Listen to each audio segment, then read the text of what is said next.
Hi, I'm Luke, and this is Stephan, and of course, the drinking bird. The drinking bird has heat energy that evaporates the water in it. It has motion energy when it drinks. And it has gravitational energy how it pulls back. And if you look closely, there's no mouth for it to drink it through.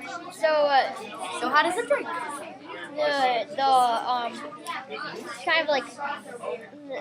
Kind of like a spongish beak that sucks in water. Yeah. And it goes through the neck and into the tube. The liquid in here is hot, so it evaporates All right, kiddos, come to the stuff center from so we can a talk for a little second. hole in the neck. Bye. Bye.